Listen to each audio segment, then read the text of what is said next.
राधे राधे।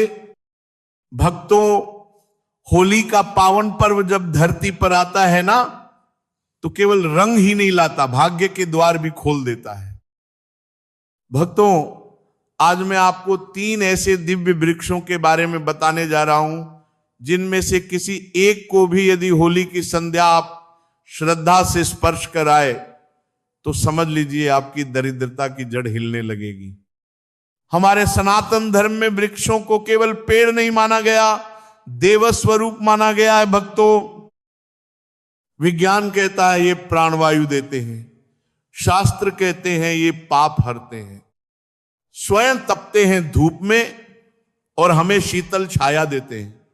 महाराज, भक्तों, पहला दिव्य वृक्ष है पारिजात। समुद्र मंथन से उत्पन्न देवराज इंद्र के नंदन वन में स्थापित और फिर भगवान श्री कृष्ण द्वारा मानव कल्याण हेतु पृथ्वी पर लाया गया।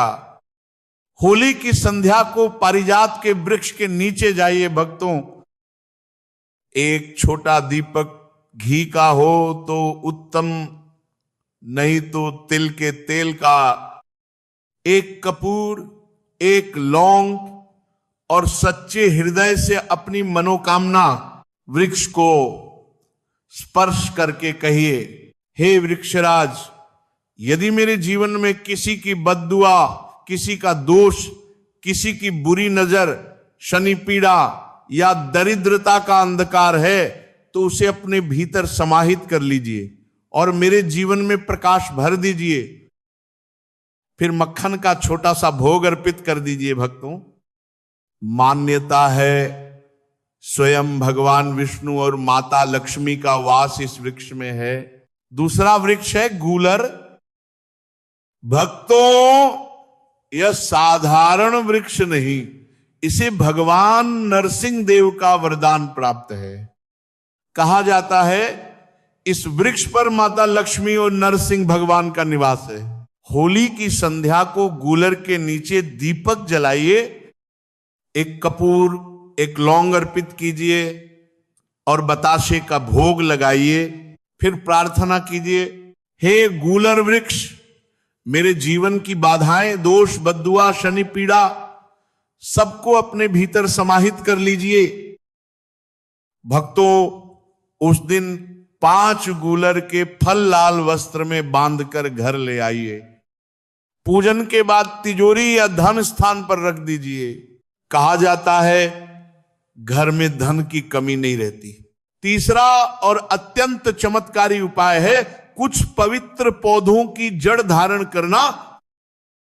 यदि होली के दिन सदाबहार के पौधे की जड़ को गंगाजल से शुद्ध करके तांबे के ताबीज में माता लक्ष्मी के बीज मंत्र महालक्ष्मी नमः का 11 बार जप करके धारण कर लिया तो भक्तों, आर्थिक कष्ट धीरे धीरे समाप्त होने लगते हैं। सफेद आंख की जड़ पीतल के ताबीज में, चमेली की जड़ चांदी के ताबीज में और काले धतूरे की जड़ रोग मुक्ति हेतु। पर भक्तों, स्मरण रखिए, ये सब श्रद्धा और नियम से करना है। बिना श्रद्धा के कोई उपाय फलदायी नहीं होता।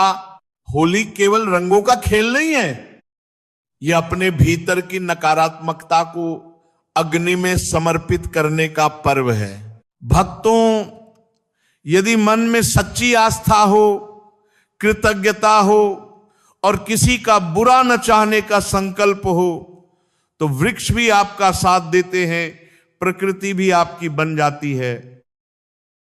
होली की संध्या को जाएं, दीप जलाएं, वृक्ष को स्पर्श करें, अपनी मनोकामना कहें और लौटते समय यह विश्वास लेकर आएं कि अब मेरा समय बदल चुका है।